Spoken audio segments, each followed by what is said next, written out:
Hey everyone, so today we are going to discuss aggregate demand. And here you have what we probably talked about in Module 2, which is just individual demand, people exchanging money for goods and services. And so you can think about aggregate demand this way. It is just the sum total of all the exchanges in an economy. So to start with, we have to have a good understanding of what we mean by aggregate. So aggregate means added all together. And when we use aggregates, we're combining all the prices in an economy and all the quantities of goods produced, goods and services produced and sold. So that might be a little bit complicated to think about. And so when you combine all the prices, if you think about that conceptually, that's sort of what we're doing with that CPI market basket of goods.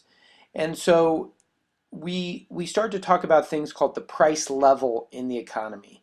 The level of inflation is the prices of all goods put together. So either using the CPI or the GDP deflator. So aggregate demand is all the goods and services, which we'll get to in a second, means real GDP, that buyers are willing and able to purchase at different price levels. And so what we're really saying there is it is the demand for everything by everyone in the United States. So it's quite a large concept, but it is very valuable.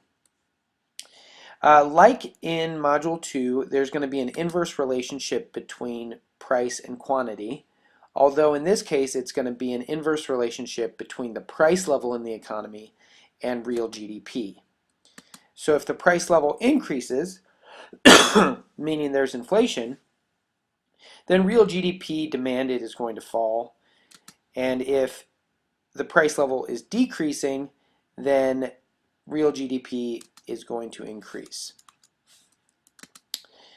So here's going to be the graph that you're going to be sort of working with for the next couple of modules. It's going to have price level on one side, just like a regular demand curve, but it's going to be price level instead of price. And it's real GDP on the bottom. Okay. So there's just a couple things that are really important to understand. So this price level, when we say this, what we are talking about again is CPI or the GDP deflator, or basically just overall inflation. Okay, so keep that in mind. So what we're saying here, if you look at this graph of aggregate demand, is that when there's inflation in the economy, the aggregate demand, the aggregate demanded is going to be less. And when the price level is lower, the amount demanded in the economy overall is going to be higher. And we're going to explain why that is. So you have this label aggregate demand, and it's the demand by consumers, businesses, government, and foreign countries. So we've seen that somewhere before, and this should look familiar to you. It is C plus I plus G plus NX, or X sub N, right? Consumption plus investment plus government spending plus net exports. So that is the equation for GDP, real GDP. So aggregate demand is the same as real GDP.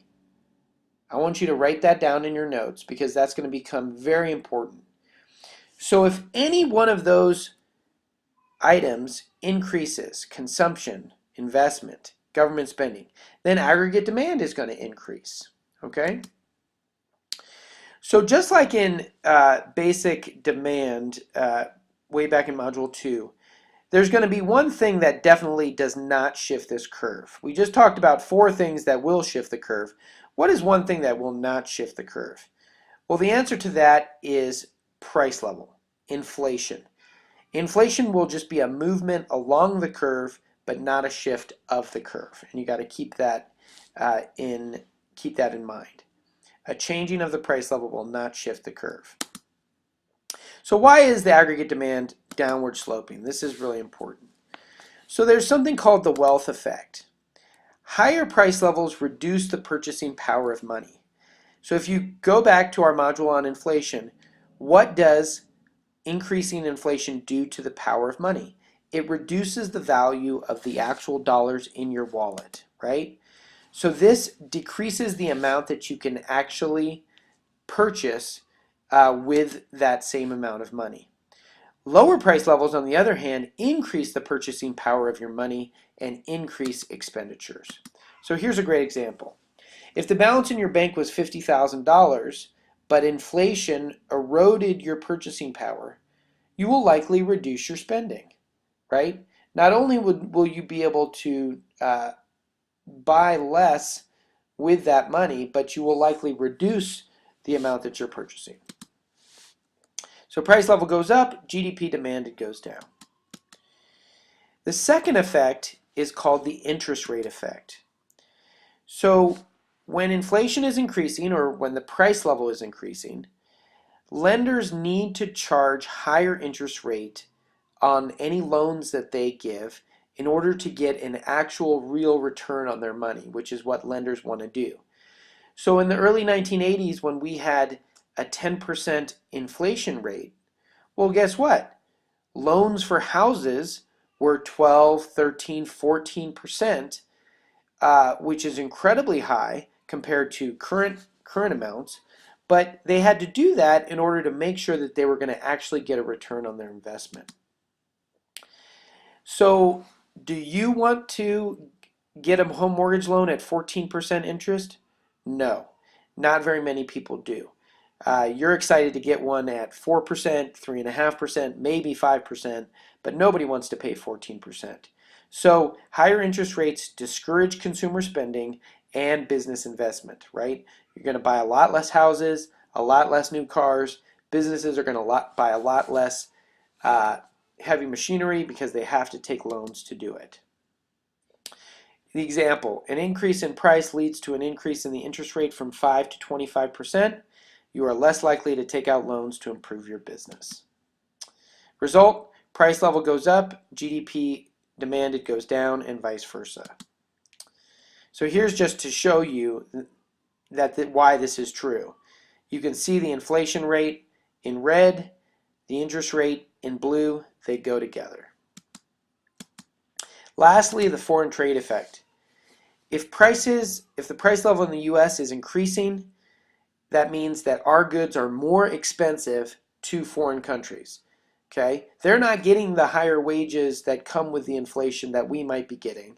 So they've got the same amount of money, but now our goods look much more expensive.